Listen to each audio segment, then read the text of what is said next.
Okay, I think we are going to get started. We have a very busy panel today for everyone, so we want to get started right away.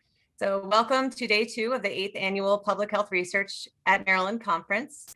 This event is made possible by Empowering the State and organized by the University of Maryland School of Public Health in College Park and the University of Maryland School of Medicine in Baltimore. And we want to acknowledge and thank our event sponsors. So my name is Erin Hager, and I'm faculty in Pediatrics and Epidemiology and Public Health at the University of Maryland School of Medicine.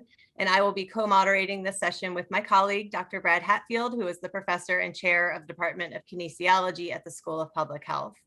And so our panel is titled Physical Activity from Vision to Implementation. And we have 4 speakers who will each provide a brief presentation, immediately followed by a moderated question and answer session by Dr. Hatfield. So we really want to get started right away with our first speaker. And so our first speaker is a friend and colleague and longtime mentor, Dr. Maureen Black. Dr. Black is the John and Mary Shull Endowed Professor of Pediatrics at the University of Maryland School of Medicine. And she will speak today on physical activity patterns among preschool age children. So Maureen, go ahead.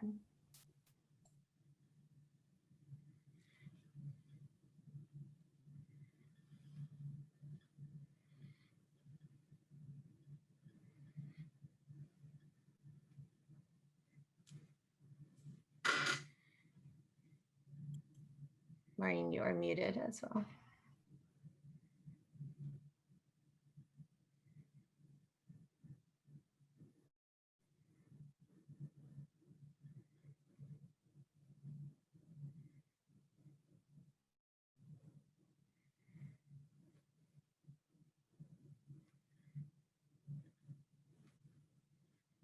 Okay, here we go.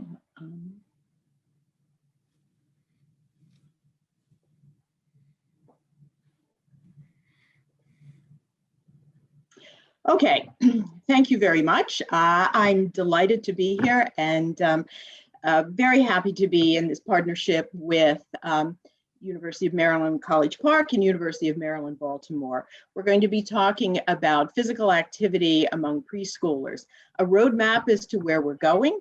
We'll start talking about guidelines for physical activity among young children. Then we'll talk about patterns of physical activity and motor competence among preschoolers. And then we'll talk about an intervention trial that we did among toddlers. The WHO guidelines on physical activity focus on children who are under age 5. The guideline process for WHO is quite rigorous, and we are very, very excited to have these guidelines available. They focus on very young children, those children who are under age 1, and then 1 to 2, and 3 to 4. They include physical activity, sedentary activity, and sleep. We'll be focusing on moderate, vigorous physical activity, specifically the guideline of 60 minutes of MVPA for 3 and 4-year-olds. A little bit of background: excess weight gain in preschoolers increases obesity and obesity-related comorbidities. So limited physical activity is a huge risk factor for obesity. There are many advantages of physical activity during those preschool years. In addition to reducing the risk for obesity, physical activity is linked to social development and cognitive and emotional development, and really establishes a lifetime pattern of physical activity.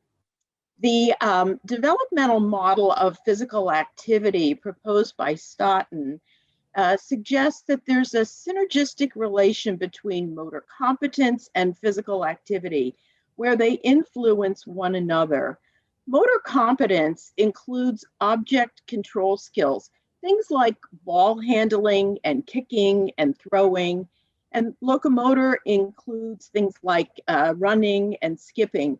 That motor competence really provides a foundation for complex movements in sports. And it's thought that motor skill development is really a very, very integral part of physical activity, of early childhood education. I'm going to talk about the CHAMP program, which is called Creating Healthy Habits Among Maryland Preschoolers. This is a project that's funded by the National Institute of Diabetes, Digestive, and Kidney Diseases. Why would they be funding a project among preschoolers? How many preschoolers have diabetes, digestive, or kidney diseases? Well, that would be none. But if you're interested in preventing chronic diseases, and if you're interested in preventing health disparities, this is the time when you would start. And you would start by helping children create healthy habits. So the research question that we'll look at today is, how does motor competence relate to meeting WHO guidelines of engaging in 60 minutes of MVPA daily? The way CHAMP works is that we recruited 54 child care centers in 10 Maryland counties, so throughout Maryland. They represent urban, semi-urban, and rural areas. They represent children of varying race, ethnicities. And we wanted to include low income, be sure that we included low and middle income families. So the child care centers have to accept vouchers or cost less than $300 a week. And we recruited then children and parents from these centers. The objective of the project that we're doing is to look at willingness to try new foods. And we'll focus on looking at motor competence and physical activity. This is a randomized trial. There are 3 groups of children. We are partnering with the Colorado State University evidence-based program that they've developed called Food Friends and Mighty Moves, that is implemented by teachers in classrooms. So we have one group that gets that intervention, another group that gets that intervention plus a family website, and a control group. I can't show you the results of the intervention yet, but we'll focus on motor competence and physical activity. We measured motor competence with the test of gross motor development, which is a direct assessment of children's ability to engage in these motor competence skills. And we measured physical activity through ankle placement, ankle accelerometry, and then we measure weight and height. A little demographics about the sample. They're mainly 3 and 4-year-olds. There are a few more males than females. The accelerometers are on a subset. So the subset are these 580 some children based on the availability of accelerometers. A little over a quarter of the children are overweight or obese. The majority of them are healthy weight status. 60% are white and 40% are Hispanic or African American. We did the, when we look at moderate vigorous physical activity, we see the mean number is 76 minutes per day. And we find that 75% of the children met the criteria of 60 minutes of MVPA. When we look at object control, we organized it looking at gross motor quotient, and we see that the half of the children, 51% of the children were above average in their gross motor quotient. When we put this together in multivariable logistic regression, to look at the prediction of children meeting the WHO guideline of 60 minutes of MVPA, we see that males are have higher odds than females, older children higher odds than younger, and non-Hispanic white children higher odds than African American or Hispanic children. No relationship with weight. And when we look at either object control or gross motor quotient, that's adjusting for the demographic variables. We see they're both associated with meeting the guidelines. So how does this compare with what others have found? And when we look at data from Canada or from there's an international children's study that represents 1,000 children from Canada, Australia, US, and UK, or even a group of overweight children. We see that we're in line with this 75% of children meeting the WHO guidelines. So what we learned from our study is we find these 75% of children meeting it, and that's adjusting for other factors. And we see that object control or ball handling is associated with meeting the guidelines. And as expected, as others have found, rather, that older age and male sex are associated, but the weight status is not. So this implies that maturational factors and availability of opportunities contributes to children meeting the guidelines of physical activity. It really supports the developmental model of physical activity, meaning that motor competence and physical activity are related to one another. What others who have studied this have talked about or have thought is that it may be that those children who are developing motor competence also develop a self-confidence, a perception of themselves as being a good ball player or a strong runner, and that then builds physical activity. It really could work both ways. Those children who are physically active then are more prone to be learning the motor skills, but it illustrates that they go together. So that the motor skills may be somewhat self-reinforcing, and then you build a picture of a child who has motor competence, the self-perception, the self-regulation of learning, that when you throw, you wait and it's thrown back to you, the ball is thrown back to you, and that that may mediate the association between motor competence and motor physical activity. So the take-home message is to promote motor competence in these preschool children, these young children. I want to show you a trial, briefly, a trial that we did with toddlers. These are children who are ages 1 and 2, recruited from WIC centers. So they're low-income communities in the Baltimore area. And they were randomized either to receive a safety intervention or a maternal lifestyle intervention, where we focused on mother's physical activity and diet, or a parenting intervention. The theory behind this was that children learn by watching and imitating and participating. So we wanted to see if we helped mothers be active and participate, would their children participate, and would they be more physically active? So we put accelerometers on both mothers and children, as you can see, and we weighed and measured them both. And then what we found, we measured children at enrollment, and then after 6 months, and after 12 months.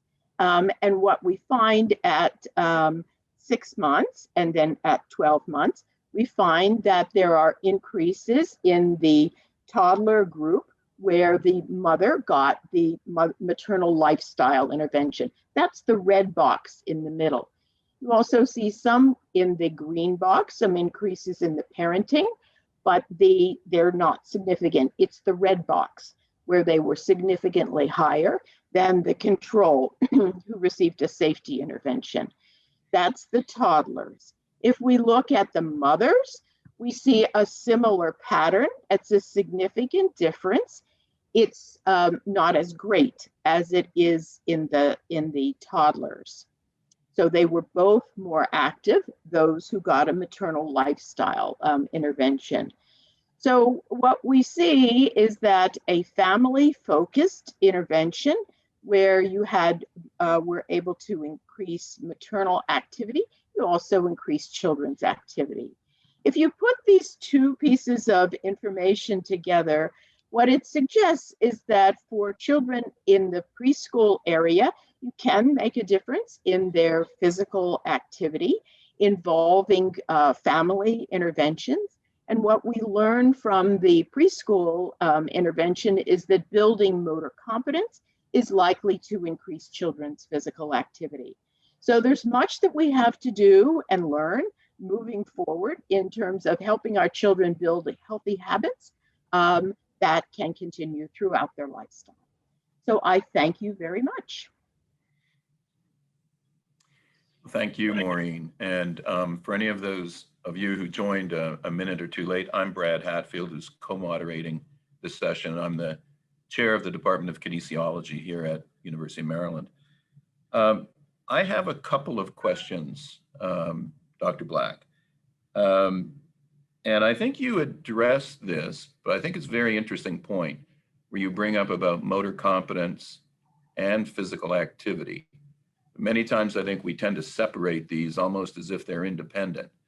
And I wondered, what do you think is preeminent with the young person? Do you think the motor competence leads primarily to ensuing activity or vice versa? You know, thank you, Brad, very much for the question. I think that Stoughton is correct, and I think that they're synergistic. In other words, I think that they influence one another, so that the child who is active then may be more prone to develop some skills because they are active and running, and they're primed for developing skills. On the other hand, the child who develops the skills then is more likely to engage with peers, perhaps in things like ball play, or can run fast. And so they feel good about doing that. And I think that they reverberate. So it's not one or the other, but I think they work together.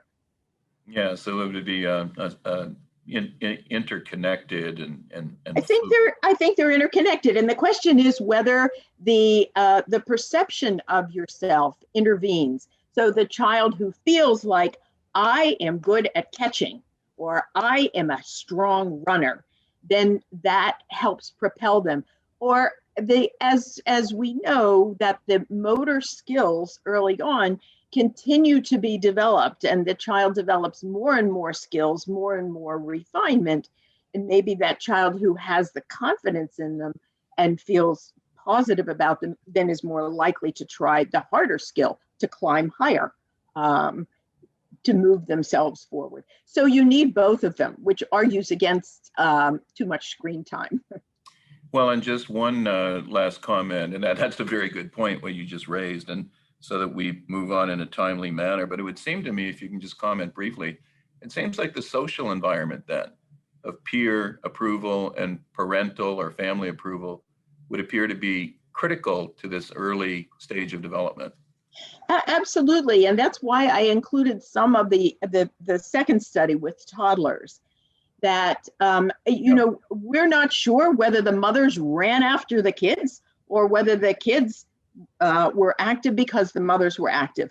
Again, there's a synergy between the two of them, but the social environment does matter. And if the social environment is in front of a screen, watching someone run does not really do it.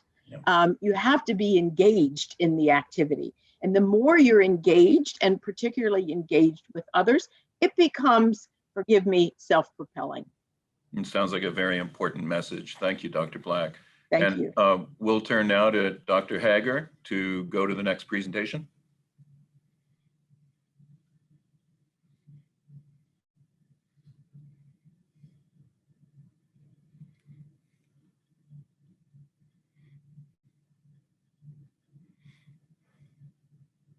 I was muted as well. Okay, thank you so much, Dr. Black, for that presentation. I'm going to pivot now to talk a little bit about physical activity among school-age children. And with the time that I was given, since we're talking about school-age children, I thought it might be appropriate to talk a bit about schools. And a lot of my research does focus on school-based physical activity promotion.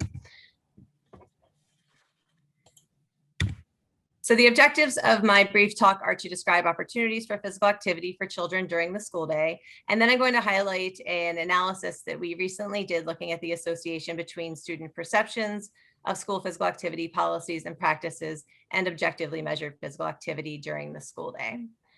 So I'm going to start by telling you a bit about a model called a CSPAP, which rolls right off the tongue, but it stands for Comprehensive School Physical Activity Programs. And this is a concept that was developed by the CDC and Shape America, and it's considered a whole of school approach where we are able to help children get their 60 minutes of the recommended amount of moderate to vigorous physical activity during the school day through school-based programs and policies. And so at the top of the list, of course, is physical education. But remember that physical education is education and physical activity. And so we can't expect physical education to be the only source of physical activity during the school day. So other ways that kids can get activity during the school day include things like physical activity breaks. You may know them as brain breaks or movement minutes or things like that, where teachers stop activity and engage in an energizer or a physical activity to get kids moving.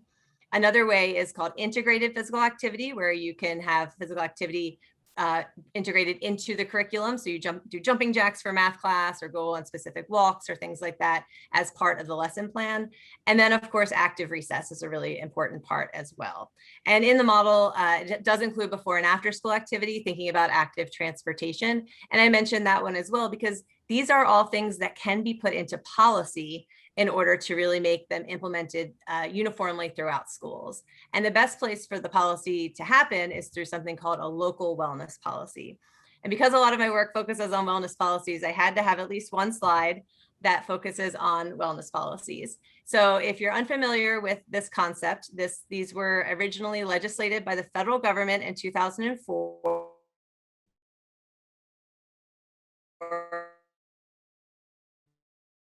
Implemented in 2006, and we call them school system level, and they have to specify goals for nutrition promotion and education, physical activity, and other school-based activities that promote student wellness.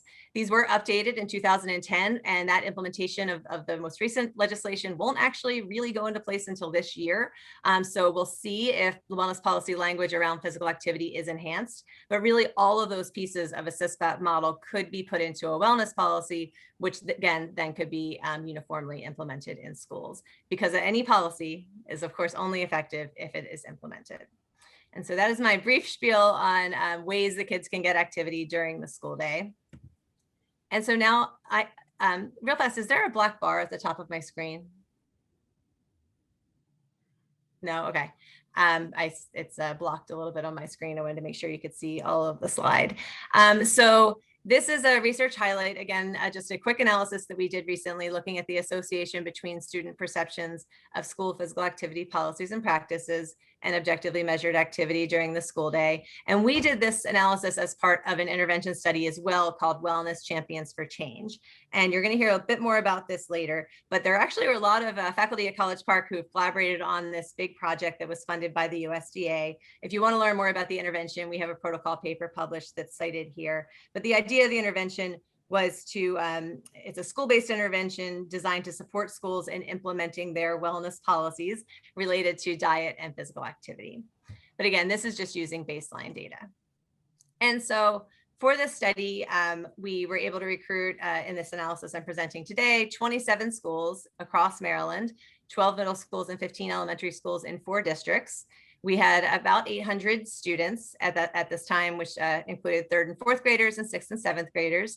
These students were recruited, and a baseline data collection included surveys done at school that were done on a computer that read aloud to them to address literacy issues.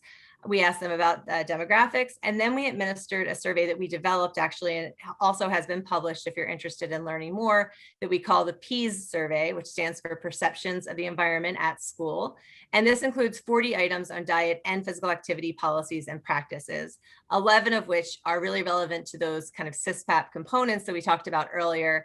And so we created a physical activity subscale from those, and then dichotomized those best practices so that you could get a maximum score of 11, meaning that all 11 items are being implemented, or at least you're perceiving that they're being implemented in your school during the school day.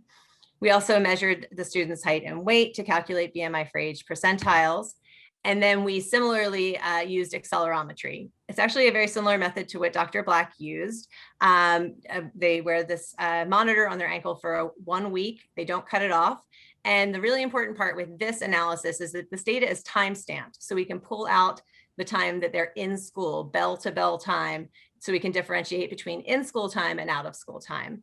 And we were able to apply validated thresholds for sedentary, light, and moderate to vigorous physical activity. And then we actually had to analyze it as % of school day, because across districts, the school day varies in length. And so because of that, it makes it a little bit more complicated to analyze. We use multi-level regression models, adjusting for covariates and accounting for clustering. So digging in a bit to the data, just to show you what was going on. We had about a little under half of the sample are male, on average 10 years old, about half in elementary school. The race ethnicity of the students that we were able to recruit was very diverse. About a third African-American or non-Hispanic Black or African-American, about a third more than one race, and about 20% non-Hispanic white. And so as you can see, a very diverse sample, and 42% had overweight or obesity. And although I mentioned we recruited about 800 students, we also randomized a subset to get the accelerometers. These monitors are expensive and we only have so many, so we often cannot give one to every single child. So we had data on 572 children. I know this is a busy slide, but I definitely wanted to include the 11 items that I mentioned are in the survey. And I also wanted to show you that, as expected, the elementary school students endorsed the perception of more of these policies and practices being in place compared to middle school students. And again, if you remember being an elementary student and being a middle school student, this probably makes a lot of sense. So actually 8 out of the 11 components were endorsed more heavily by elementary school students. And so the take-home message is, again, that elementary school students report more policies and practices compared to middle school students. This again compares middle and high school. At the top, you can see that the PEAS sum score is higher in elementary school students, but it's only on average 3.4. And this is a sum score with a maximum of 11. So on average, there are not a lot of policies and practices being endorsed in any of the schools, but more so in elementary school. And then as far as physical activity during the school day, we see that elementary students are engaging in less sedentary activity and more light activity compared to middle school students. And this is % of day. So this actually translates to middle school students sitting 45 additional minutes a day compared to elementary students, which is a lot in a 6.5 hour day. And so, so something to keep in mind as we go forward. And this is our regression model. There are actually 3 different models, one for sedentary behavior, one for light activity, and one for MVPA. And although the punchline is at the bottom, I do want to point out, again, we saw these elementary and middle school differences in sedentary and light activity. But during a structured school day, we still see that boys are more active than girls.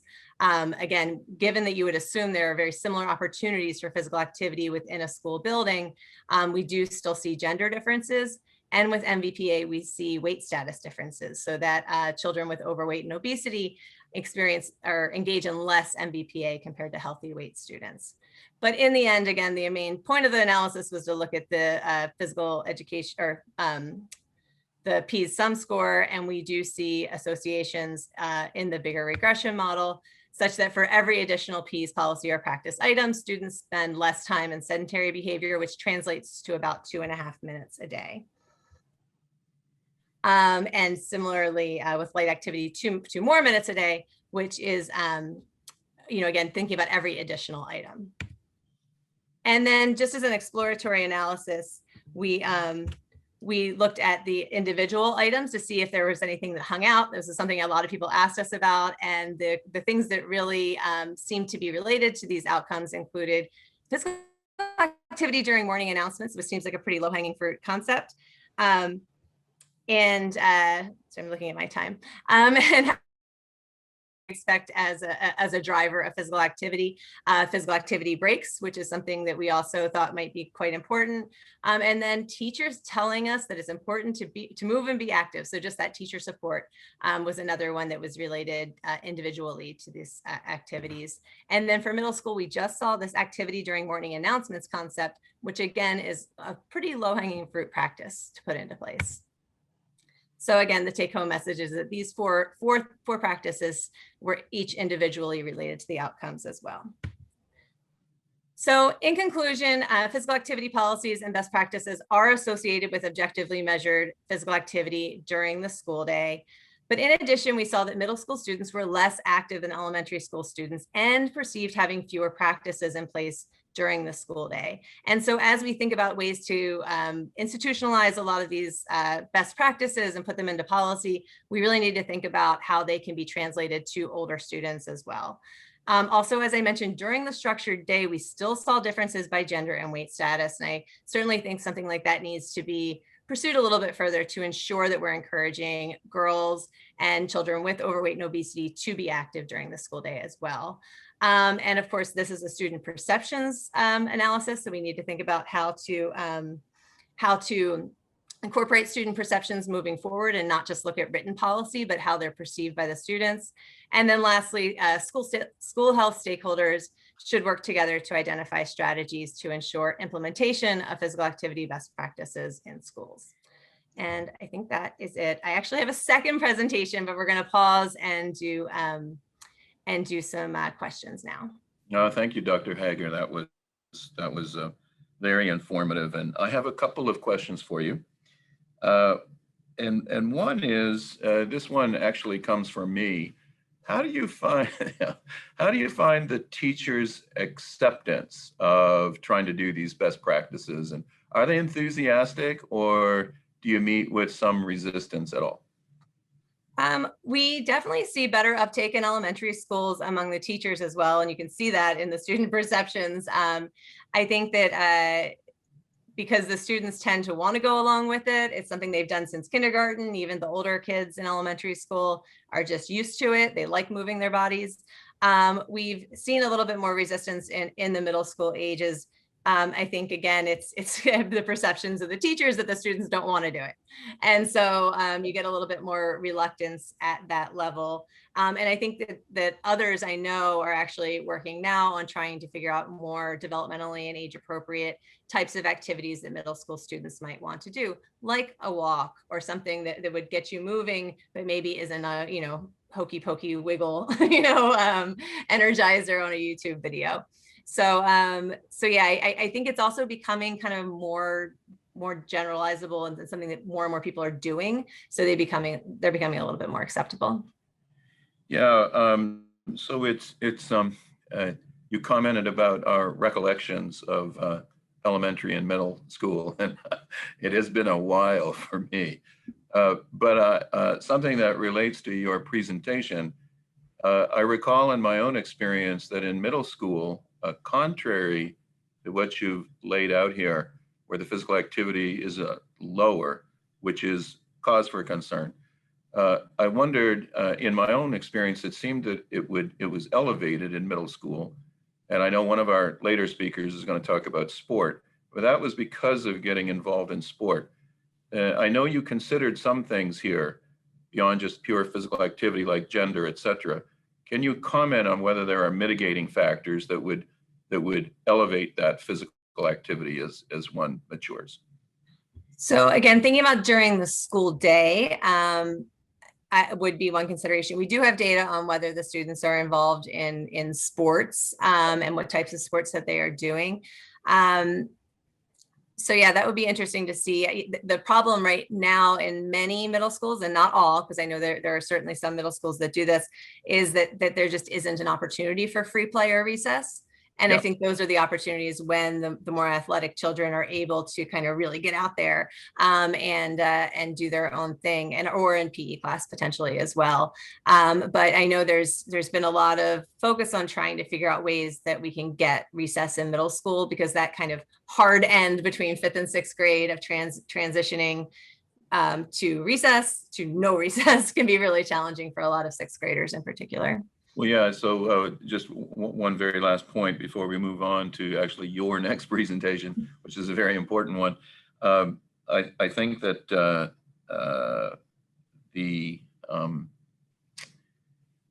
what you focused on was really the school day, whereas I brought up about sport, but I think that that's an important clarifying point. You were really looking at what was happening from elementary to middle with the school day per se. Exactly. And I think that's the importance of this CISPAT model, because not everybody is going to be engaging in sport or some sort of after school or weekend activity. And so if we can provide opportunities for kids to move during the school day, then those kids who do the extra activities will still benefit, but the kids who aren't in the activities also benefit. And so you end up really helping a lot more children achieve the minutes that they need to be healthy. Yeah, I see very clearly now. Thank you. So back to you for the next segment. Okay, great. So we had asked Dr. Black and I to share a brand new study that we hope you will find interesting. And right now, my postdoctoral fellow, Ann Kuhn, Dr. Kuhn, is also presenting the same analysis at the Shape America conference at this exact same time. So we are excited to share this new analysis with you. Again, there's a little bit more to do, but it's hot off the presses. So in this, we're comparing physical activity patterns among children from before to during the COVID-19 pandemic. So you heard me mention the Wellness Champions for Change project, and Dr. Black mentioned the CHAMP project. So because we work together, when we were designing these projects, we used a lot of really similar approaches. So we used electronic parent surveys. We both measured child height and weights. We both used accelerometry, as you heard. We actually used the same monitor and the same placement as well. We both measured diet, and we both measured family routines and lots of demographic variables. And so, as you may recall, last year, with schools closed due to the pandemic. And so this is a timeline of kind of the early pandemic events. And you can see in this box that the Wellness Champions for Change and baseline projects both had data collection time periods that were almost identical. And they were both basically finished with data collection at the time that schools closed. So, March 13th was the last official day of school in Maryland. And we, starting that following Monday, started scrambling to figure out what we were going to do with these projects that we had that still had time left in them, that we weren't completely finished with. But at the same time, we had already recruited so many families and conducted all of these evaluations. And so what we did with our amazing hardworking teams last spring was we developed a very rapid response study where we were able to follow up with many of those families during those spring school closures to understand the impacts of the pandemic and the pandemic control policies on child health behaviors. And so the overall project goal, which I'm not going to get into every detail of it today, but will be to examine the long-term impact of COVID-19 prevention policies on children's health behaviors. We'll be looking at diet, sleep, and physical activity. We're also going to be looking at excess weight gain and emotional health. And a big focus of the project is on those protective mechanisms, in particular family routines that may prevent or alleviate health inequities. Both of our samples are incredibly diverse, socioeconomically and racially and ethnically. And so we hope to understand ways that families were able to continue to do well despite the policies that are in place. But today, in my about 5 minutes or less, I'm going to tell you a little bit about an analysis we did where we looked at changes in objectively measured physical activity from before the pandemic to during the pandemic, once schools were closed. So you already heard about CHAMP and Wellness Champions for Change and some of the data that we collected. We also mapped the geographic location of the schools. And then we were able to repeat the accelerometer data collection in the spring. All of the children that we reached out to had already worn an accelerometer. So they knew the process. They knew what it felt like. They knew what it looked like. And so we mailed them by US mail an accelerometer with some bands, sent them a video. They placed them on. We talked to them on the phone, walked them through it, and they were able to wear the accelerometer again for a week and then mail it back to us. It was the first time we ever did anything like this. But we felt that it was really important to give it a shot. We were able to re-recruit almost 600 families last spring. So we're sitting on a pile of data if anyone's interested in getting more involved in this project. We sought to target 180 kids with accelerometers, and that was based on randomizing children to make sure we had representation by age group and by geographic location and by gender. Those were the 3 variables we wanted to make sure we had full representation plus we had a short time frame and a limited number of accelerometers. So that was the plan. We ended up mailing 131. You may recall then we had tons of mail issues. So this was an unexpected thing that happened also during the pandemic. And we ended up having 103 of the 131 returned. So we stopped once we realized that we were losing accelerometers because they weren't coming back to us through the mail.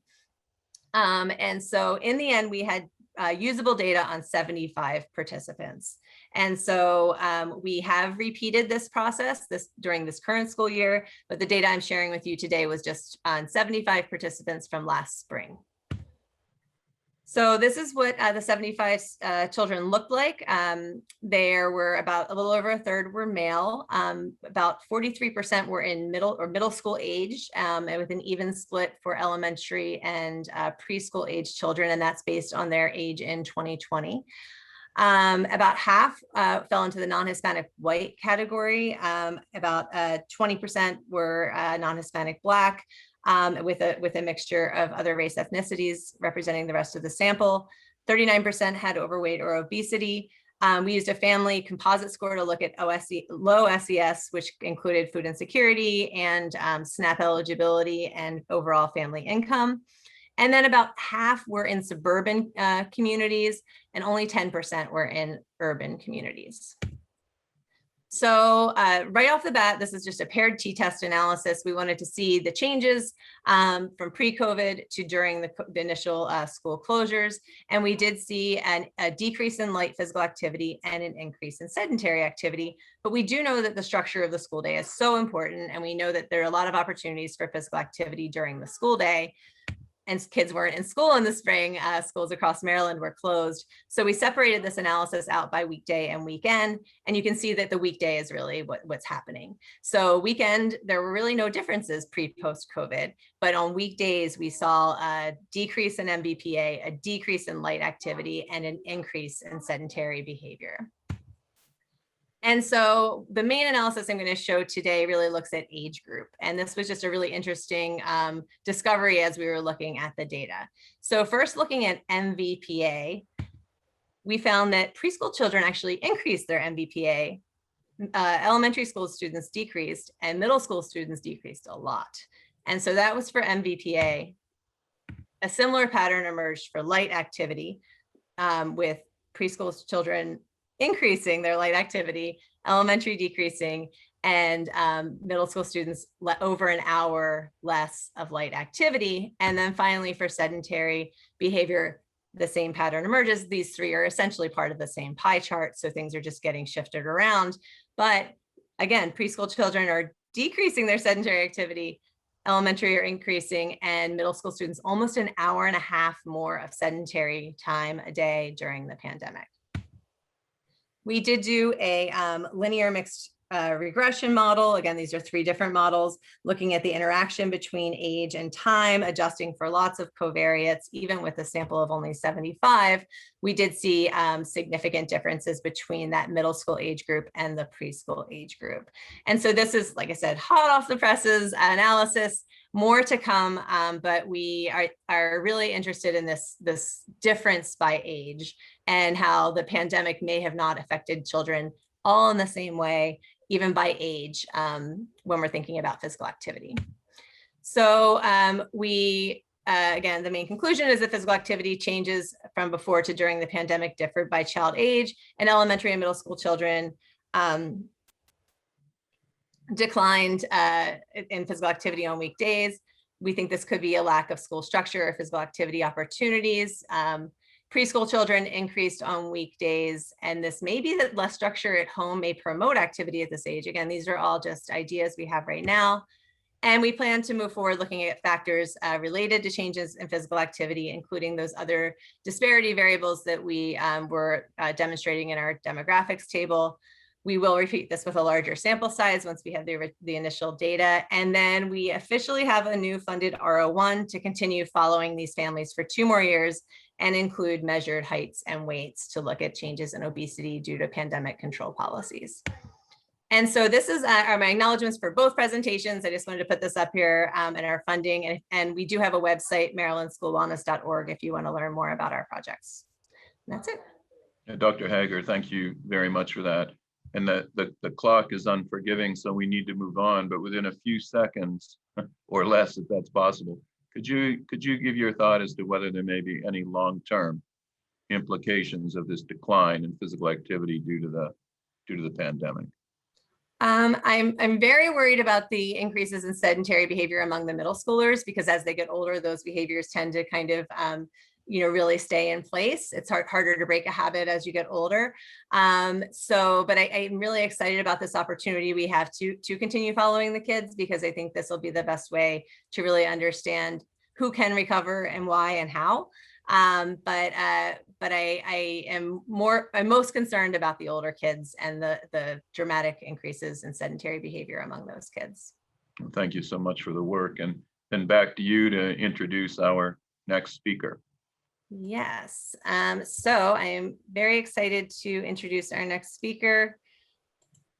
And so I have the pleasure of introducing Dr. Jay Goldstein, who is a lecturer in the Department of Kinesiology at the University of Maryland School of Public Health, who is going to speak today on physical activity promotion through youth sports. Thank you, Dr. Hager. I greatly appreciate it. I'm trying to share the screen. Hopefully you guys can see this. There we go. So what I'm going to do is shift the focus from in the schools to out of the schools, to where a lot of children are getting their youth sports, I'll say, experiences. And this is just a quick summary of what the Science Board from the President's Council of Sport, Fitness, and Nutrition has kind of compiled, that they published last September. But in terms of the physical health, this kind of gives a brief synopsis of the positive benefits, especially in terms of cardiovascular fitness, muscular fitness, and in terms of lowering body fat percentages, especially young girls. When we move on to the psychosocial benefits, especially, I just saw something in regards to Carson had sent up in regards to depression and reduction of stress levels. And this may also get to the point that Dr. Black had talked about, the influence of self-esteem and confidence in terms of playing with the interplay, I should say, of motor competence. And then they've also surmised where the life skills have kind of come into this. These are the important social life and mental skills. And these often translate into out of the classroom or back into the classroom in terms of academic achievement, and then maybe even professional success later. And it's really, really important that, early behavior patterns are established to create the foundation for these active lifestyles. And that hopefully that once they're established, as you can kind of see, that adolescents are 8 times more likely at the age of 24 to be active as compared to those who are not at that age. So that may also get at what Dr. Hager is trying to look at as kind of the longer term impact. And hopefully this establishes that these benefits can last a lifetime. But the problem is this $17 billion a year youth sports juggernaut has morphed into a pay-to-play culture where opportunity and access, for quality programming and, more importantly, quality coaches is often out of the reach of those who probably benefit the most, those in the underserved communities. So the National Youth Sports Strategy created this vision on what if, or how much better would the United States be if all children could reap the benefits of sports participation, regardless of race, ethnicity, sex, gender, ability, or zip code. And what has been created is this multi-tiered framework that gives each of the stakeholders guidelines to work towards this vision. And we're going to try to use a couple examples on how to kind of get there. But to kind of take one step back, what is it that children do? And children learn by doing. Access and opportunity to multiple sports, many sports, really establishes the keys to building physical literacy.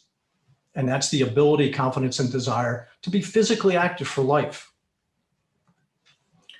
The American Developmental Model that was established about in 2014 with the United States Olympic Committee definitely creates a path for the development of fundamental skills, provides hopefully an avenue for every individual, every youth to develop to their fullest athletic potential. And it also looks at transferring these skills from one sport to additional sports. USA Hockey has revamped their entire developmental structure and in the last 5 years, and that has shown signs of success, not only in skill development for these younger ages that are coming up, but also in increased numbers of participation. So to kind of get back to what Dr. Black was talking about in terms of motor competence and these fundamentals, the establishment of the ability, desire, and confidence to be physically competent in many, many different activities before the onset of puberty. So before the age of 12. But, or I shouldn't say but, what are the fundamentals outlined here? Okay, throwing, catching, running, skipping, hopping. But what happens if you can't catch? What are the sports that you can't do? And the reality is that if you can't catch, you won't play. Almost a third of these sports are eliminated as far as possibilities. So for adults, how do we get involved? Sign up, work as a coach, be trained, go through those processes, be an active role model. Focus on not the scoreboard, but the active learning, that skill development, that participation aspects of it. And promote, again, learning over the competitive aspects of it. DC Scores, which is one of the champions for the National Youth Sports Strategies, serves an interesting population. They're an after-school program that looks at working within DC, those kids that are at risk, as you can kind of see here by the chart.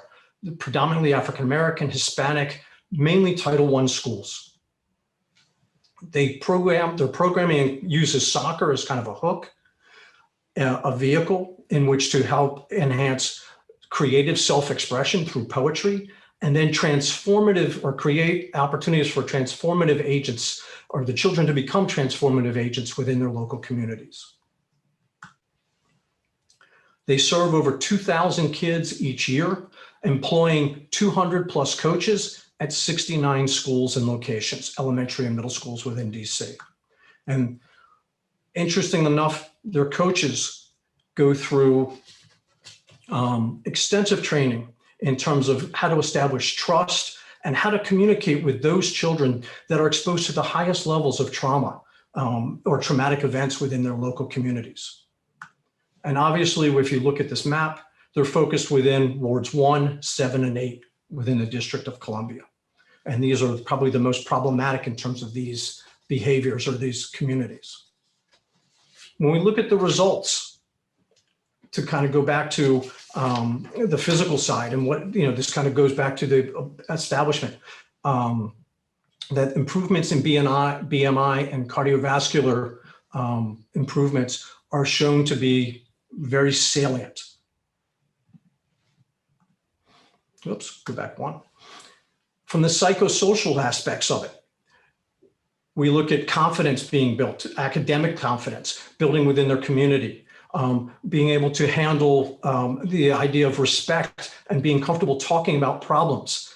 Probably the biggest element is, in terms of potential, future intentions to continue, because that's when future improvements can build upon the ones that have already been established. So again, as you can see, this program aligns with the strategies outlined by the National Youth Sports Strategy. And it's worth noting that almost a third of the DC Scores operating budget is allocated to overcoming urban transportation barriers, over $700,000 a year, which is a really important aspect that this strategy kind of outlined. So for organizations, to kind of keep going with this, all right, making programs accessible, recruiting and training coaches, not just in the X's and O's, but in the social aspects, the psychosocial aspects, the soft science, to encourage multi-sport opportunities. And as to build confidence, this idea of building physical literacy and focusing on learning. Making sure that these facilities are safe, making sure that you're building towards diverse and collaboration within the communities and creating partnerships. For public agencies, it goes back to funding and providing access to it through educating the public sector and establishing policies in order to create more sports activities and more opportunity and access. And I want to take this last portion, hopefully time-wise, to kind of keep going. The University of Maryland, like Ohio State University, are publicly funded state universities or state-funded universities that offer a variety of opportunity for, trying to do one thing here, for their communities, various sports activities. And this program was originally sponsored by the NCAA's National Youth Sports Program, but those funds dried up or expired, I should say, in 2006. And Ohio State went back and kind of rebranded, redesigned, and refocused to kind of do it internally.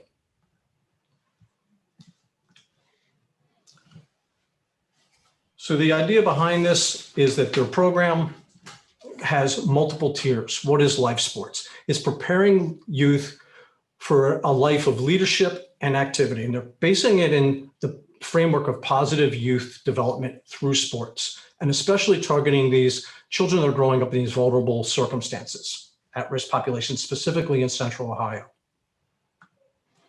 They do it through teaching, not only the children, but also through training their staff and their workers and their students. And it's got to be evidence-based through research, trying to find the best practices and then take them out into those communities.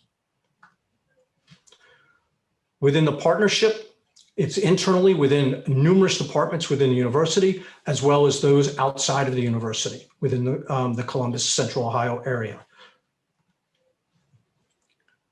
They've also branched out and they've taken this program and actually started with this camp, and they've expanded it out to a year-round program. But as you can see, they're targeting, similar to DC Scores, those Title I schools, those Title I communities.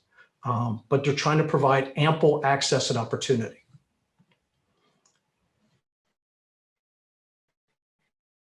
They also do this as a second strategy to educate their college students. And again, across multiple majors, multiple units, training them, putting them into real experiential teaching and learning opportunities within those communities, using student athletes, using former student athletes as role models.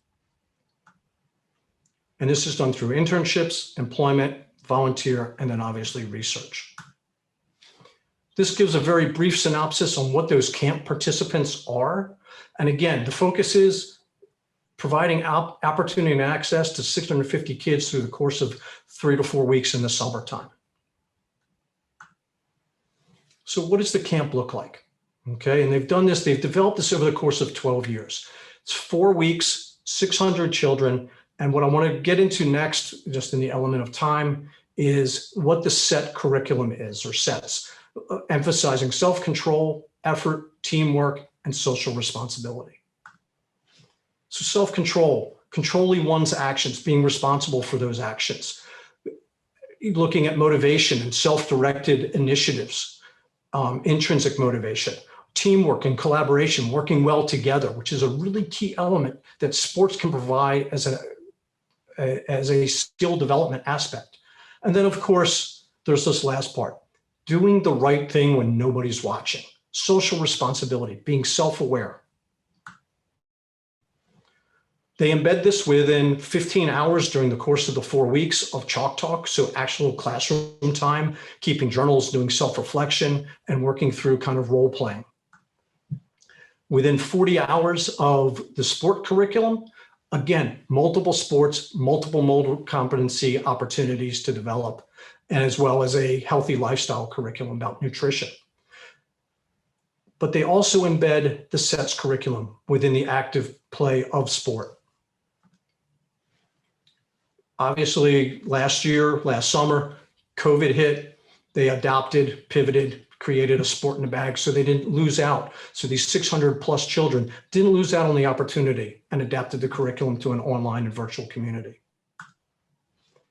So to kind of wrap this up very quickly, as you can see through the course of the research, over the course of a couple of years, there's a growth in terms of all 4 elements that they're targeting, that these skills transfer from the family to the kids, that the mechanism are the quality instruction, the sense of belonging, peer relationships, as we had alluded to earlier, that might be really formative in time to shape this, and these caring relationships with their mentors, with the coaches, with the people that are teaching them, as well as their peers. And this is probably the most part. Some of the analysis that they've looked at in terms of gender, it has really been more salient among young boys as opposed to young girls, which we have seen in some of the other literature from Dr. Black and as well as Dr. Hager. But the more that they are in it, the longer that the more benefits they have out of it, and that those that are the most at risk in terms of being in those vulnerable populations seem to get the greatest benefits out of it. So in conclusion, to quote John Falby, Dutch sports psychologist, the National Youth Sports Strategy provides a framework for youth sports programs to get as many children involved in sports for as long as possible, and hopefully to shape the best, within the shape of the best environment possible. And these can be assessed either directly or indirectly through the programming that's established. So thank you. Thank you, Dr. Goldstein. And since we have a few minutes for questions, I'd like to pose one to you. It hinges on, I think with sport, and you alluded to this, the importance of the coach and the psychological development of the young person. It almost seems like in my own recollection, one word or one comment from a coach can have a profound effect, I think, on enthusiasm, to engage in sport and physical activity. And in light of that importance, my question is, for those interested in becoming volunteer coaches with young people, what do you see are the biggest challenges to the educational training process? You mentioned about the Ohio State program. It obviously, what it comes down to is we need good leaders for these young people.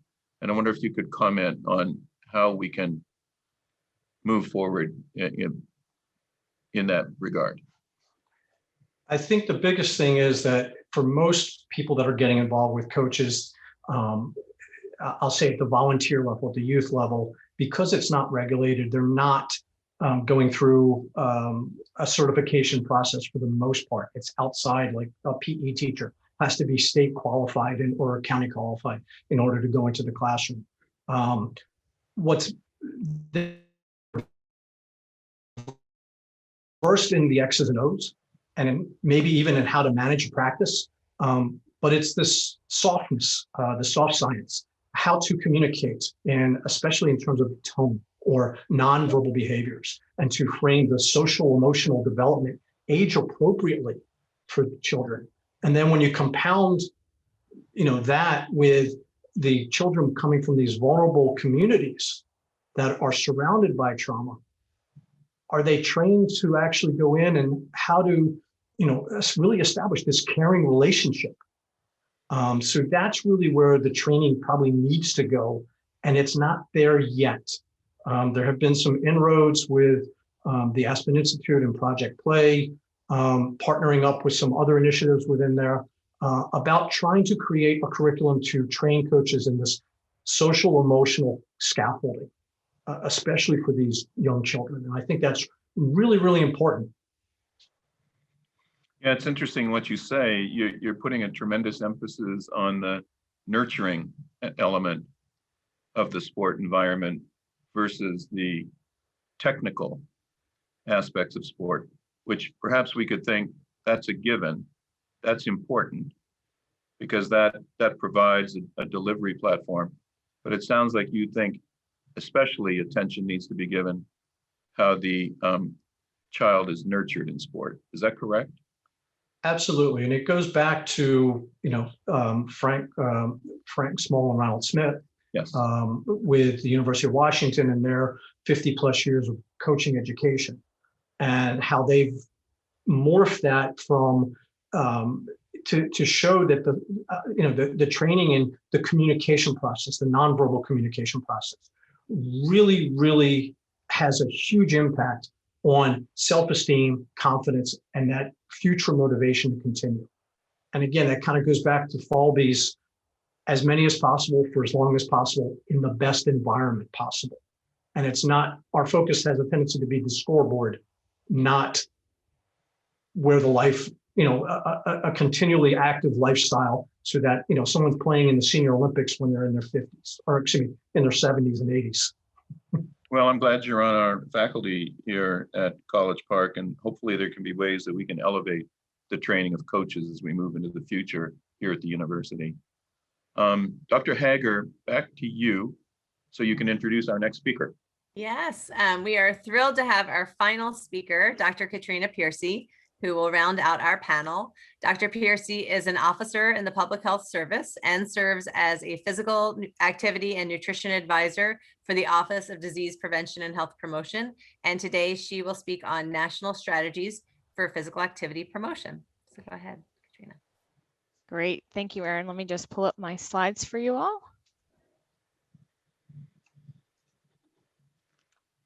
All right, so thank you, Erin, for the introduction, and thank you all for the invitation to join your panel. I'm excited to talk today and kind of round out our discussion to talk about some national strategies for physical activity promotion. I thought it would help to get things started to give a brief orientation of my office. So I'm in the Office of Disease Prevention and Health Promotion. We're a part of the U.S. Department of Health and Human Services, and our mission is to encourage all Americans to lead healthy and active lives. And we do this in 4 different ways. So I'll give you a little brief overview. First, that's establishing national health priorities, such as through Healthy People. It's also included in translating science into policy, guidance, and tools. This includes the dietary guidelines for Americans, the physical activity guidelines for Americans, and the development of the National Youth Sports Strategy, which Dr. Goldstein just spoke about. Also, we provide clear and actionable health information for informed decision-making, including the Move Your Way communications campaign and work on health literacy. And finally, we cultivate partnerships that support public health programs and services. And this includes work through the President's Council on Sports, Fitness, and Nutrition. Many of you may know that that office actually merged with ours about 2 years ago. And what that did was bring in their federal advisory committee. And so now we can utilize that network, which tends to be celebrities and athletes that are appointed by each president. And they are there to help amplify and lift up and disseminate the messages and kind of the science-based information that comes out of our office. Also under this piece is NYSS Champions, and you saw the badges, and obviously Dr. Goldstein spoke a bit about the work of Ohio State Life Sports and DC Scores. Those are 2 of the programs that are involved with this, and this was really our mechanism and way to partner with organizations that align with the vision of the National Youth Sports Strategy. That one day all youth will have the opportunity, motivation, and access to play sports, regardless of their race, ethnicity, sex, ability, or zip code. So it's great to see those organizations spotlighted and the wonderful work that they're doing for kids. So let's dive in today. This again gives you all the pieces together. I'm going to focus more specifically on the physical activity guidelines for Americans, the Move Your Way campaign, and Healthy People. So first, the physical activity guidelines. We issued the first edition of this back in 2008. It was the first time that the federal government had put together comprehensive guidance on physical activity. It's based on an extensive systematic literature review conducted by a federal advisory committee and provides science-based advice on how physical activity can promote health and reduce the risk of chronic disease. Back in 2008, we were starting at age 6 because that's where we had the science for. 5 years after that, we released the Physical Activity Guidelines Mid-Course Report in 2013. This was focused on kids, and we were looking specifically at settings and strategies to help kids get the physical activity they need. And finally, in 2018, we released the second edition of the guidelines, which represents an expanded evidence base. And again, looking at the science of how much physical activity we need across different populations. And if you look at other countries' physical activity recommendations, I'm really proud that a lot of the work that has come from the federal government has been adopted by other countries. The World Health Organizations that released their guidance back in November used a lot of the advisory committee work as their foundational science pieces. So briefly, let's talk a little bit about what the guidelines are and what they're not. These are public health guidance, and they're designed and developed by the federal government, specifically for policymakers and health professionals. So if you pick up a copy of the guidelines, it's a pretty technical report. We really focused on the science piece and thinking about what information does that level person need to translate that a step further into the consumer level.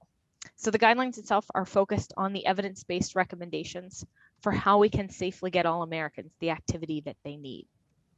The guidelines are not set up for therapeutic exercise, rehabilitation guidelines, or exercise prescription. Again, this is public health guidance. So there's not specific medical advice, although we do talk about the impacts of physical activity for individuals that have a chronic disease or looking at the development and progression of a chronic disease, how physical activity can impact that. College of Sports Medicine and others have used the physical activity guidelines as a foundation piece to develop more specific exercise prescriptions for various populations. So to give you a little bit of overview, and this kind of connects and extends the work that you heard earlier from Maureen and Erin, thinking about younger kids and youth, but the guidelines are really set up kind of across the lifespan. The main message, no matter your age, is that we should be moving more and sitting less throughout the day. So this is a good reminder, since most of you watching this are not on video, which means you can be moving. Unlike if we were in person, that it might be a little bit awkward if you're doing some air squats. But I would encourage you all to get up and move around. If you've been sitting since the beginning of our presentation, it's been just over an hour. So maybe you could be walking while you're listening to this. The Dean of the School of Public Health, the former Surgeon General Boris Lushniak, used to do a 3-minute plank at a time. It's part of the requirement for our annual physical fitness test for the Public Health Service. So maybe you can be doing a plank while I'm talking through the physical activity guidelines, but I would encourage you to be moving around as you're listening to the rest of this presentation. As you can see here, we have specific key guidelines for these different populations. There's 3 main groups, and I'll highlight these next: preschool, children, and adults. The specific guidance for the other populations I don't have time to go into, but they're essentially variations of the adult guidelines for these different groups. And I've got the website at the bottom of this, as well as other slides that you can go for more information. And there is a resource list at the end of this talk. So let's talk about kids. We've already heard about them a bit earlier, and the importance of starting physical activity young. In the first edition of the guidelines in 2008, we started at age 6 because that's where the science base was. We now have more evidence to kind of back that up and look at the preschool childcare age.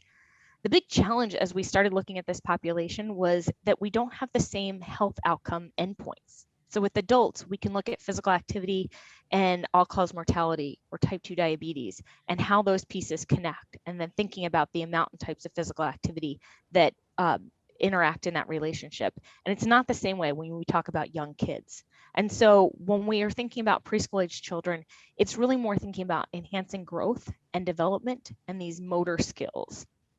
The other key bullet on this slide is about the role of adult caregivers and family members. I often like to joke that I brainwash my children. I have a 5-year-old and almost 3-year-old. And I say it jokingly, but also in seriousness, because I'm in this field and I know how much of an impact that the decisions I make and the things that I do, either as a role model or encouraging them to get up, take a walk, go to the park, have a dance party in the kitchen. Those are important pieces that can kind of set some of these foundational parts. For our federal physical activity guidelines, we weren't able to provide a quantitative target for the amounts, but the way we have framed this is looking at a reasonable kind of outcome piece would be 3 hours a day. It seems like a big number, but think about it this way: 3 hours of any intensity of physical activity. So this is light, moderate, and vigorous intensity. And all of those little mini seconds, moments all add up together. But this is about an average amount, but the idea of to be encouraging these kids to be moving. There we go. Thinking about kids. So now we're in the 6 to 17-year-old range. This number should look familiar. Kids of this range need at least 60 minutes each day of moderate intensity physical activity. We see tremendous health benefits both on the physical and the mental health, which is again a really big piece as we're in the middle of this pandemic. They also, as part of the 60 minutes, need the muscle strengthening, bone strengthening, and vigorous physical activity combined. And so that is doing a lot of different types of activities. They can get this. Doesn't necessarily mean they need to be in a gym, although that might be something that they enjoy doing, especially older kids. But especially thinking about Jay's presentation and the opportunities through sports, a lot of those activities will get in some of the vigorous muscle strengthening, bone strengthening activities too. And finally, the guidelines for adults. Hopefully also this looks familiar to you as well. These are the same guidelines that we had from 2008, that adults need at least 150 to 300 minutes of moderate intensity physical activity each week. It's based on a weekly amount because that's what the science says, that we can accumulate it throughout the week. So if you've got more time one day or a little less the next, you can do it in different amounts, however it works for you. 2 days a week of strength training should be a part of your weekly activity as well. To clarify the difference between moderate intensity, I've been using that term a lot, and vigorous. Vigorous is something more intense, so think a run, a jog, high intensity interval training. If you like working out at that level, 1 minute of vigorous intensity is approximately equal to 2 minutes of moderate, so you can swap those out, get your workout in a little bit faster. So we have the guidelines. We've had them for a little while now, but does that mean people follow them? And unfortunately, no. Right now, and this is data from pre-COVID, less than 25% of adolescents and youth actually meet the guidelines. So what are we doing about this?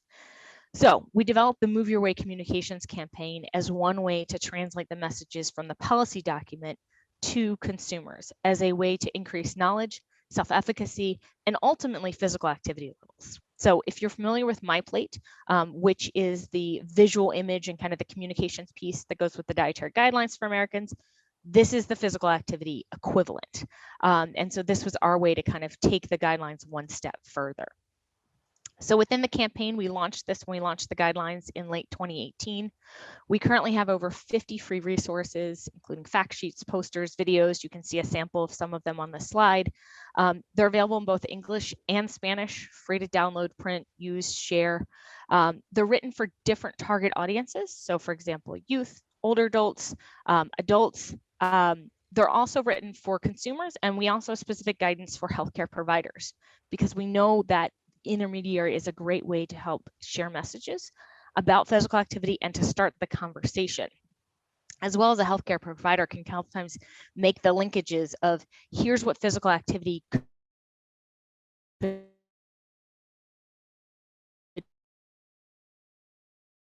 for developing hypertension. If you have been diagnosed with something, a lot of times physical activity can help bring some of those benefits to reduce the progression of that disease.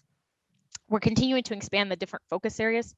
So just last winter, we added some resources and materials for women who are pregnant and postpartum, as well as specifically for their providers about how to have those conversations. Hopefully Move Your Way looks familiar to many of you. I was really excited that we had Move Your Way at the University of Maryland in early 2019. The University of Maryland's University Recreation and Wellness, or RecWell, as many of you know, they reached out to our office after we launched the guidelines and said, hey, we want to use this. How can we personalize it for campus students? So in 2019, there was fact sheets, stickers, buttons that were distributed all of their activities. There was signage, as you can see from some of the photos here that they shared back with us. So hopefully you saw this information. Maybe you were part of the numbers that were impacted with this. This is just a brief snapshot of some of this data. I have the blog that we drafted as well at the bottom of this slide. So if you want more details on how this program worked and kind of the reach and the impact, but I think big picture takeaway from this is that approximately 27% of the student population, and there's a very large population on the College Park campus, were impacted by this in some capacity, whether you saw something from a social media side of things, posters, fact sheets, things like that. So this is one way we have done Move Your Way, specifically on your campus. We've also been doing pilot testing, our pilot sites. We've done 11 now at various communities across the country and thinking about how we implement the campaign and tailor it to different audiences. So last piece of things today, I want to shift gears and talk to you a little bit about healthy people. So we talked about the policy, we talked about communicating the policy. Now we're going to talk about how do we monitor and track progress to meeting some of the policy pieces. So Healthy People was first established in 1979. It's the nation's 10-year plan for improving the health of all Americans. We set these benchmarks every 10 years, and it informs decision-making from all levels of government and at the state level, and can kind of serve as a model piece and a way to be able to track some of these progress. So the current edition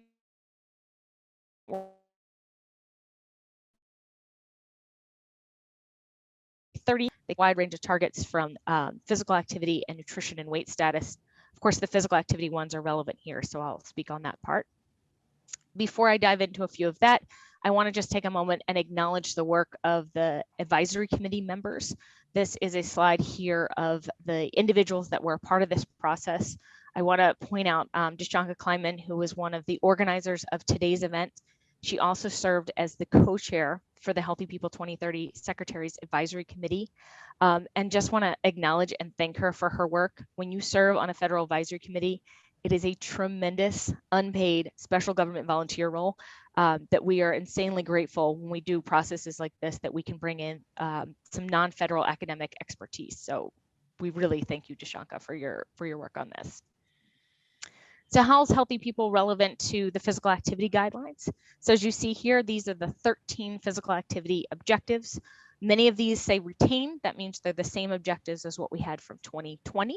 And we've got 2 new ones in red, one looking at sports participation, and the second one, we have more data to track the physical activity guidelines even younger. Just to show you how aligned the physical activity guidelines and Healthy People are, I've put in green bold, maybe a little bit difficult because there's a lot of pieces on this slide. These are all the ones that connect up with the guidelines. And so we have taken things apart, looking at aerobic and muscle strengthening, as well as both of those pieces together. And another way to look at this, I've called out 2 slides here. This is one looking at adolescents of who's meeting the guidelines. So this is data that feeds into Healthy People from the Youth Risk Behavior Surveillance Survey. And this is stratified by boys and girls. If you go to the Healthy People website, you can also look at the data from different economic status. You can look at education status of parents. You can parse it all different ways. But if someone ever asked me a data point or how are we doing meeting the guidelines, Healthy People is a great way to track that and be able to see it. It also breaks it down geographically as well. And then the other piece here, and this connects back to Jay's presentation, one of the new objectives that we added to Healthy People 2030 was tracking participation in youth sports. So again, connecting those dots as to, we put out the National Youth Sports Strategy. We want to be tracking youth sports participation, and we can do that through Healthy People measures. Finally, I want to close and leave you with one of the key takeaways from the physical activity guidelines. People often ask me if it's better to get someone to meet the minimum 150 minutes of aerobic activity each week or to get them moving at all. And this slide is a really great visual of why we want to get people moving at all. So if we start here on the far left side on the axis, that you see the hazard ratio of mortality, leisure time physical activity in med hours per week. Don't worry if you don't know what a MET is, but essentially this is a way to measure activity levels. This is the piece to be concerned about. Hopefully you can maybe able to see my cursor, the 150 to 300 minutes of moderate physical activity. That's our target. That's the guidelines for adults. So if we start up on the top here, a hazard ratio of 1, or hazard and doing no physical activity, we see this steep early slope. So as you start doing something, this big drop looking at mortality rates. So this tells us, and no, we're nowhere near meeting the actual guidelines range. So if we get somebody started, we're going to see that big reduction in risk. And we see similar graphs like this. Mortality is one that we've got a ton of data to be able to look at this, but we looked at a lot of data like this when putting together the physical activity guidelines and thinking about the public health targets. This is the other key point I just want to mention is about 70% of benefits reached by 8.2 med hours per week. So right into that threshold, right? Just getting into the range of 150 minutes. So when we set the public health guidelines, we want to get the biggest benefit for the most number of the population.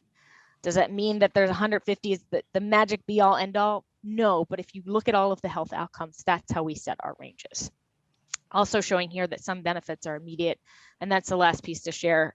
That's what we've been really messaging throughout the pandemic, is that we're seeing data that many people are reducing their activity levels, but we know that doing some physical activity now can affect your sleep tonight, can affect how you feel. And so I hope some of you got up and we're moving around as I'm giving this talk, you'll be able to reap some of those benefits. I do thank you for your time here today. I was pleased to be a part of this panel. I have my contact information here, but happy to answer questions. And I'll leave you with a few links for more information if you want to learn more about these activities. Thanks so much. Thanks so much, Dr. Piercy. And I think we have time for one question that I will pose to you. And that is, with the physical activity guidelines, it appears that, there's a great need that this information is of great quality and that we can trust it. So could you comment on the level of the evidence that is necessary for something to go into the guidelines? Sure. So when we put together the guidelines, it's typically a 4 to 5 year process. Mm-hmm. We bring in a group of academics to do this work. We have a lit review team. They spend close to 2 years doing their work. We have a series of public meetings that are always open and live stream videoed for that anybody can kind of watch their process. But they take their time and go through all of these pieces. So the last committee had 38 questions, 104 sub-questions that they did systematic literature reviews on, and then their final outcome to us was a giant, about close to 800-page advisory committee report. That is the ask in their outcome. They grade their evidence in terms of the level of that based on the science. We only pull from that. We read their whole committee report, but we only pull anything that would be strong or moderate evidence. And so that's what pulls into the guidelines. We also look at what they did and things that are lower evidence or no evidence. Those are pieces that become research recommendations and areas that we're thinking of. Where might we need expertise for the next round of the guidelines? So sedentary behavior is a great example that we didn't really talk about in 2008, but moving forward in the next edition, we knew we needed expertise to be able to do more in that area. No, thank you so much. And so I think that it goes without saying that there is great care and a high degree of scientific quality that goes into those recommendations. Absolutely. It is an extensive process. So on behalf of the audience and the organizers and myself, I want to thank all of the panel members for their work on this important topic today. And in essence, what you all have talked about is preparation for life in terms of a healthy life of fitness across the whole lifespan.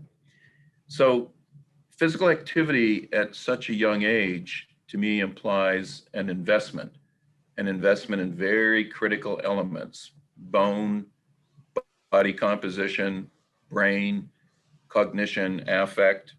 And we know through science that there are these great contributions. And yet, one thing that keeps coming across is that US adults, children grow into adults, are not getting enough physical activity. But I think in my closing comment here, and we've had a good example of it this morning, there is collective expertise at the University of Maryland, across the 2 campuses. And of course, in partnership with our federal colleagues like Dr. Piercy in the area of policy, we seem like we are very well situated at Maryland to make an impact. And what it really comes down to is partnership. And there is plenty of example of partnership between the 2 campuses. And again, now hopefully our federal colleagues. And, one example of that that's going on right now in the COVID environment is the 2 campuses are involved in the Big Ten COVID registry, which is looking at incidents of myocarditis in intercollegiate athletes. You have folks on the College Park campus and folks in Baltimore, as well as throughout the Big Ten, looking at that. And of course, in the area of practice, Even with our large intercollegiate athletic program, you have folks from the Student Health Center, you have individuals with expertise from the School of Medicine, and you have personnel in intercollegiate athletics all coming together. But I want to comment on something that's even a broader vision. And again, what we've seen today exemplifies it. It's a vision of individuals. And by the way, I think we're moving very nicely in this manner. It's shared by many on the two campuses. A vision in which individuals from the School of Public Health, the School of Medicine, Brain Behavior Institute, which is a relatively new entity on the College Park campus, the Clark School of Engineering. Think of the wearable technologies and how that will help with the promotion of physical activity. BSAUS, or the Behavioral and Social Sciences College, the Computer, Math, and Natural Sciences, Analytics, and Intercollegiate Athletics coming together with team science and providing services to multiple constituencies. And I'll explain the picture in the background in just one second. Who would those multiple constituencies be that can be served, both through greater understanding with research as well as the notion of practice?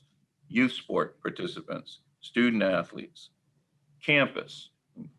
Dr. Piercy showed with the rec well. The ROTC and tactical athletes in the community like fire and police and their readiness to protect the public.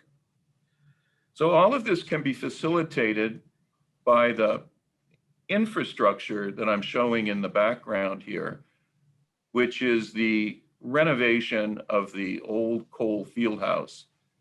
And it's a unique community that will bring together sports, sports medicine, academics, scientists, and in a word, I think it's facilitation, because it will provide a catalyst for communication and cooperative efforts.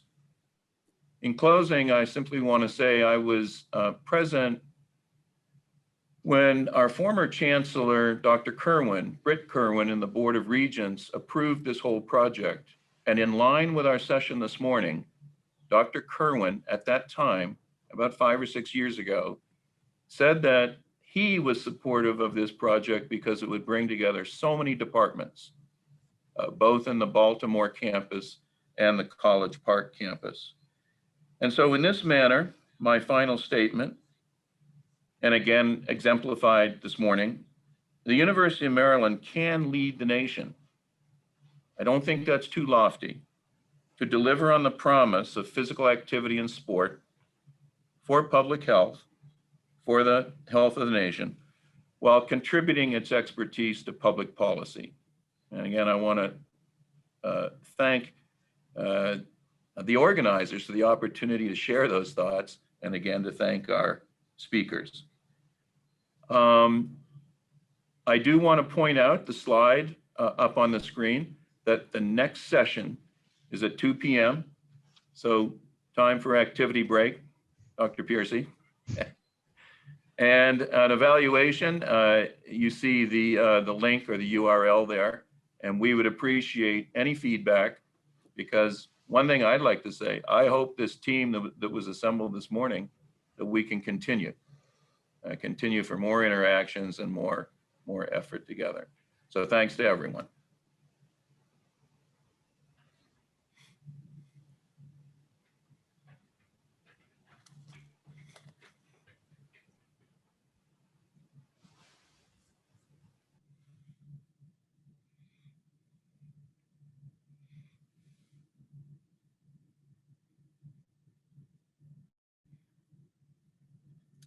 And I believe at this time that the panel members are free to leave the session if you're wondering. And again, a thank you to everybody.